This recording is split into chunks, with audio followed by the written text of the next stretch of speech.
Very good afternoon, dear students. I hope you all are very well and fine, and also doing your studies in a very good way and practicing questions and exercises and submitting your homework regularly. So, I just want to remind you something that we have started the chapter of natural land, vegetation, etc. And we are on the topic of natural vegetation and wildlife. So, let us start the chapter topic today, and please keep your NCERT books with you while seeing this video. And if you have any doubt further or earlier, then you can text me or call me anytime. So let us begin the topic. I am reading the NCERT textbook lines. There is a just some short narration. It's a story type. Let me read this first, then I will explain about the story and its matter. Some school children were visiting an exhibition on handicrafts, and the articles in the exhibition were collected from different parts of the country. Like in the ITC, when the trade fair is organized, there is a stall from all over the states of the country, and we can see there a very different types of varieties, different types of handlooms, etc. You can imagine such type of exhibition must be there, where some school children were visiting, and they are visiting the handicraft section of the this exhibition. The articles in the exhibition were collected from different parts of the country. The student Mona picked up a bag and exclaimed, "This is a beautiful handbag." "Yes, it is made from jute," the teacher said. "Do you see those baskets, lampshades, and chairs? Those are made of cans and bamboos. In the eastern and northeastern humid regions of India, bamboo grows in plenty. Eastern and northeastern, like in the states of Assam, Bengal, some regions of Himalaya, they are plenty rich in bamboo. They also, वहाँ पर तो बच्चों bamboo का अचार भी खाया जाता है. बैम्बू को इतने फेमस है, बैम्बू के जो सामान भी बनता है, बैम्बू का खाने का सामान, जैसे कि बांस का अचार भी बनाया जाता है, बैम्बू अचार. Jessie was excited to see a silk scarf. Another student, Jessie, was very excited to see a silk scarf. "See this beautiful scarf," she said. The teacher explained that silk is obtained from silkworms that are breed on mulberry trees. Mulberry trees होते हैं. The children understood that plants provide us with many different products that we use in our day-to-day life. Then children बच्चों को समझ आ गया कि जो हम चीज़ें यूज़ करते हैं डेली यूज़ में, वो कहीं प्लांट्स और कहीं कीड़े मकोड़े हमारे लिए बहुत हेल्पफुल है उन चीज़ों को बनाने में, और बहुत सारे प्लांट्स भी हेल्पफुल हैं. सो natural vegetation and wildlife exist only in the narrow zone of contact between the lithosphere, hydrosphere, and atmosphere that we call as biosphere. Biosphere means, lithosphere means the whole layers of the earth. The hydrosphere means the water, and the atmosphere in which we breathe. And this all three combines the biosphere, जिससे हमारी जो natural vegetation है, wild life है, इनको तीनों चीज़ें चाहिए. तीनों चीज़ें नहीं मिलेंगी तो वेजिटेशन और वाइल्ड लाइफ पॉसिबल नहीं है. और जो हमारी स्टोरी है बच्चों, उसमें हमें एक बात पता चलती है कि बैम्बू ट्रीज़, इनसे क्राफ्ट बन रहा है, यानी कि जो विलेजर्स हैं उनको कितनी हेल्प मिलती होगी अपनी जीविका चलाने में, यानी अपने इनकम ग्रो करने में. और बैम्बू से और भी ब्यूटीफुल ट्रीज़, बैम्बू के हैंडीक्राफ्ट्स हो सकते हैं, बैम्बू फर्नीचर होता है. अगर आप असम साइड कभी गए हों बच्चों, तो असम में तो बहुत पॉपुलर है बैम्बू का फर्नीचर. बैम्बू के हाउसेस भी बनते हैं, और अब मैंने आपको बताया कि खाने में भी बैम्बू को हम यूज़ करते हैं. बैम्बू का अचार बनाते हैं, बांस की सब्ज़ी बनाते हैं कुछ लोग. तो ऐसे ही सिल्क वॉर्म्स की बात है. मलबरी ट्रीज़ यानी कि शहतूत के पेड़ों पे हमारे को सिल्क वॉर्म मिलते हैं जो सिल्क प्रोड्यूस करता है. और सिल्क एक बहुत ही कॉस्टली क्लॉथ है, बहुत ही अच्छा क्लॉथ माना जाता है सिल्क का. एक आप कह सकते हैं कि पार्टी वेयर्स में यूज़ होता है, या बहुत अच्छे से जिनको लोग यूज़ करते हैं, तो उससे भी इनकम जो है, जो हमारे किसान भाई हैं उनकी इनकम भी बढ़ेगी. तो इसीलिए ज़रूरी है कि natural vegetation and wild life, और इन तीनों चीज़ों को सर्वाइव होने के लिए क्या चाहिए? Biosphere. And biosphere combines of lithosphere, hydrosphere and atmosphere. All this combines biosphere. Now in the biosphere, living beings are interrelated and interdependent on each other for their survival. This life supporting system is known as the ecosystem. Yes, some of you may know the ecosystem, जो हमारा ecosystem है, कि एक cycle होता है कि जिसमें सभी लोग एक दूसरे पे डिपेंडेंट होते हैं। कार्निवोर्स, हर्बीवोर्स, ओमनिवोर्स सब इसी में आ जाते हैं जो हमारा इकोसिस्टम मेंटेन करते हैं। Vegetation and wild life are valuable resources. Plants provide us with timber, give shelter to animals, produce oxygen we breathe, protect soils so essential for growing crops, act as shelter belts, help in storage of underground water, give us fruits, nuts, latex, different types of oils, gum, medicinal plants, and also the paper that is so essential for our studies. So कितने use हो गए बच्चों plants के, कितने कितने और कितने ज़रूरी यूज़ हैं। सबसे पहली बात, हमें ऑक्सीजन कहाँ से मिल रही है? From the plants and trees. Animals को रहने के लिए जगह, पेड़ पशु पक्षियों को, छोटे छोटे जानवर होते हैं, गिलहरी हो गई या और भी माइक्रो ऑर्गेनिज्म हो गए, सब पेड़ों पे जिंदा रहते हैं। बर्ड्स पेड़ों पे घोंसला बनाती हैं, लकड़ी देते हैं, हमें टिम्बर देते हैं, हमारे घरों को बनाने में काम आते हैं, शिप्स को बनाने में काम आती है, इंडस्ट्री में काम आती है, फर्नीचर में काम आती है, बहुत यूज़ है। सॉइल को प्रोटेक्ट करती है ताकि जो न्यूट्रिशंस हैं वो सॉइल के अंदर मेंटेन रहें, बारिश में वाइंड ऑफ ना हो जाएं, जिससे कि हमारी जो क्रॉप्स हैं वो टाइम पे ग्रो करें। Help in storage of underground water, fruits देते हैं हमें, नट्स देते हैं। आपने देखा होगा सीजनल फ्रूट्स, आम आजकल मैंगो चल रहा है, लीची चल रही है, तो कितने हेल्पफुल है हमारे लिए, हमारी बॉडी के लिए एसेंशियल है। This fruits are so essential for our body in changing weather. Bael fruit आता है, वो इंपॉर्टेंट है हमारे लिए। तो ऐसे कितने सीजनल फ्रूट्स हैं जो हमें बिना ट्रीज़ के नहीं मिल सकते। नट्स हैं यानी बादाम, काजू जो आप खाते हैं, रेजिन खाते हैं, latex, turpentine oil, gum, the paper which is very essential for our studies, all these are obtained from the plants. And there are innumerable use of plants, and you can add some more also. You can also suggest me if I have missed that, you have missed some uses, you can also suggest me that sir this is the use of the plant that you have forgot to tell. हो सकते हैं बच्चों और भी बहुत use हैं। हमारे घरों में छाया देते हैं, जो हमने अभी काउंट ही नहीं किया कि गर्मियों में छाया प्रदान करते हैं।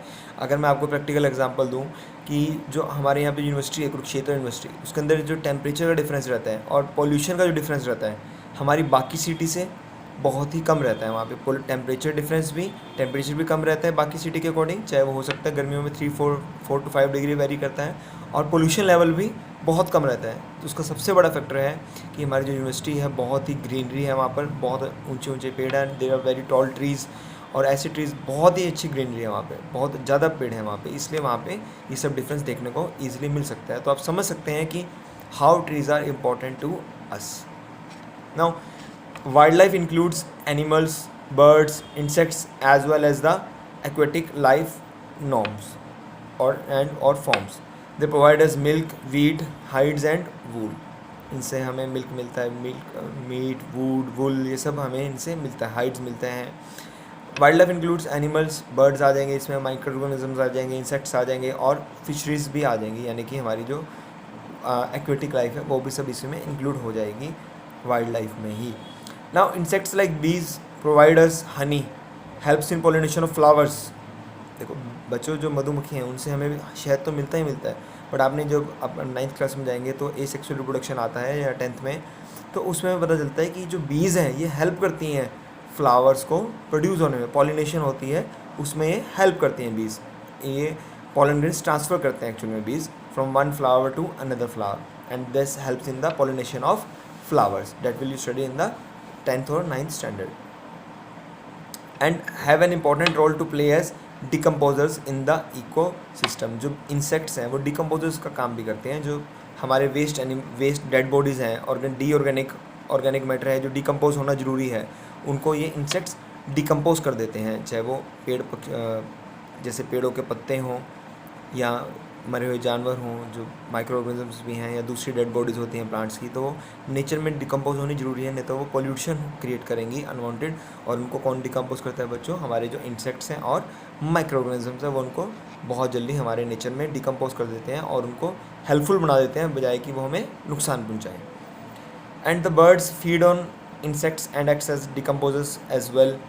Vulture, due to its ability to feed on dead livestock, is a scavenger and considered a vital cleanser of the environment. Vulture यानी कि बाज जो होते हैं, बड़े बड़े चील होते हैं, बाज होते हैं, वो सब एक, आपने देखा होगा कि चील और कौवे और ये बाज सब एक ही प्रजाति के डेड बॉडीज़ को ही खाते हैं ये, और एक तरह से हमारे इन्वायरमेंट की सफाई कर रहे हैं ताकि वो पोल्यूशन क्रिएट ना करें, उनसे अनवांटेड बैक्टीरिया ना फैले, और उनको एक क्लीन अप करके हमारे इन्वायरमेंट को बिल्कुल क्लीन कर देते हैं.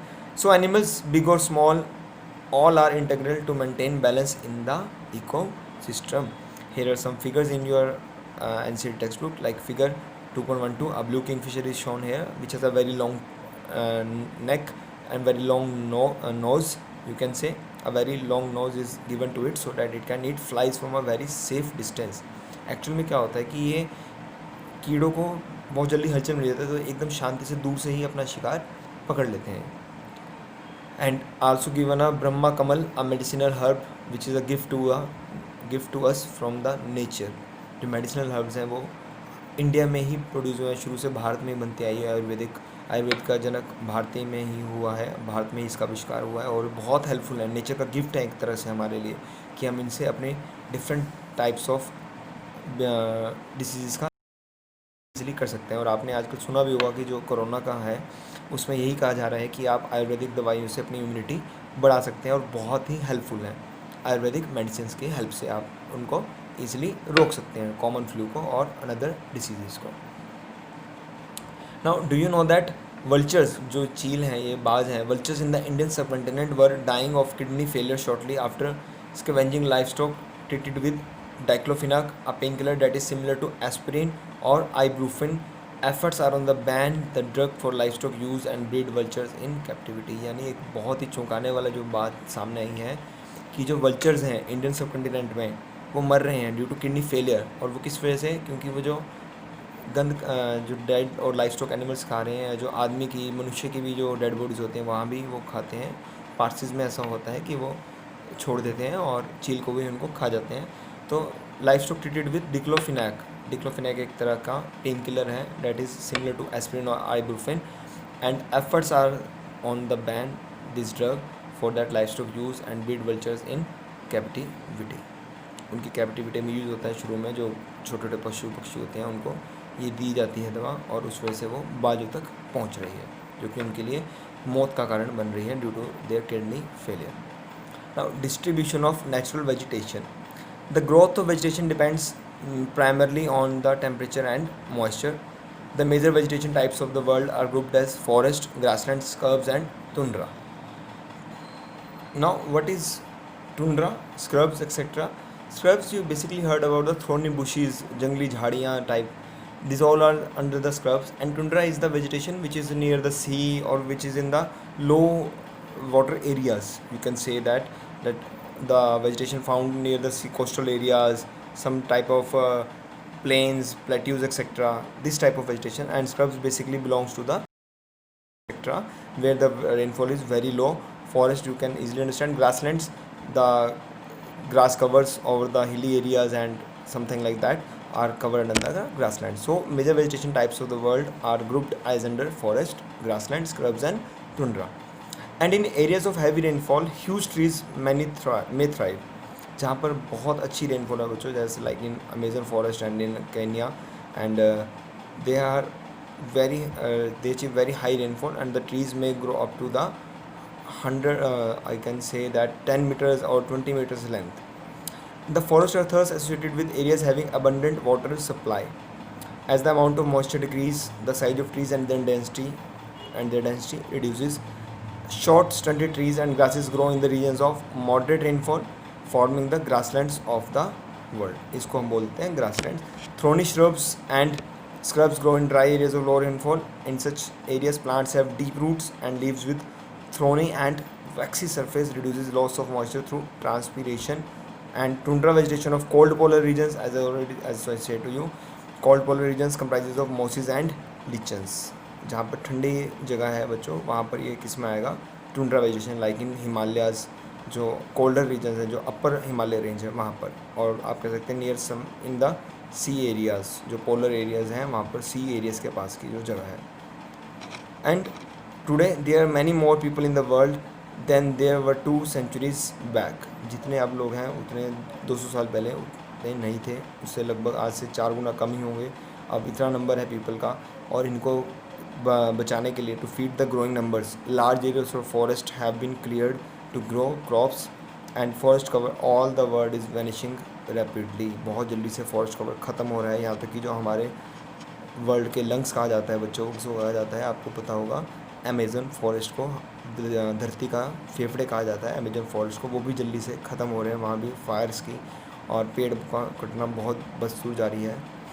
And there is an urgent need to conserve this valuable resource. Now conservation of natural vegetation and wildlife. How can we conserve this? Forests are our wealth, as we already know. Plants give shelter to the animals and together they maintain the ecosystem. Changes of climate and human interference can cause the loss of natural habitats for the plants and animals. जो environment का change है, जिसकी हम इतनी lockdown से पहले इतनी ज़्यादा बात होती थी, सबसे ज़्यादा तो वो होती थी पूरे विश्व में क्लाइमेटिक चेंज की, और जिसको लीड किया था ग्रेटा थनबर्ग ने, a Swedish student which lead this movement. And on the Friday the students didn't go to school to support her movement for the world. तो इतनी ज़्यादा बात होती थी क्लाइमेट चेंज की कि हमारा जो इकोसिस्टम है वो चेंज हो रहा है, बहुत जल्दी से चेंज जा रहे हैं, टेम्परेचर चेंज हो रहा है, फॉरेस्ट कट रहे हैं, इकोसिस्टम बर्बाद होता जा रहा है, पशु पक्षी मरते जा रहे हैं। पर अब थोड़ा लॉकडाउन में हमें इससे राहत मिलती है कि फिर से जब से ये सब बंद हुआ है क्लाइमेटिक फिर से थोड़ा इम्प्रूवमेंट हुआ है। बट ये नहीं कह सकते कब तक ऐसा चलेगा। Changes of climate and human interference can cause the loss of natural habitats for the plants and animals. उनसे ये भी फ़र्क पड़ता है, जो ह्यूमन इंटरफेरेंसेस हैं जंगलों के बीच में, तो नेचुरल हैबिटेट्स जो है वो लॉस हो रही हैं, दोनों प्लांट्स के लिए भी और एनिमल्स के लिए भी, यानी वो और ज़्यादा पैदा होने बंद हो रहे हैं, चाहे वो पेड़ हों चाहे पशु पक्षी हों। Many species have become vulnerable or endangered and some are on the verge of extinction. The important line that they are vulnerable, ख़त्म हो चुकी हैं, ख़त्म होने वाली हैं, और या फिर ख़त्म होने के कगार पे हैं। Deforestation, soil erosion, construction activities, forest fires, tsunamis, landslides are some of the human and natural factors which accelerate the process of extinction of this resources. You already know this factors, deforestation पेड़ों का कटना, fires आग लग जाना, construction activities, soil erosion soil erode हो रहा है, tsunami, landslides are some of the major human and natural factors which accelerate the process of destroy of this natural vegetation and wildlife.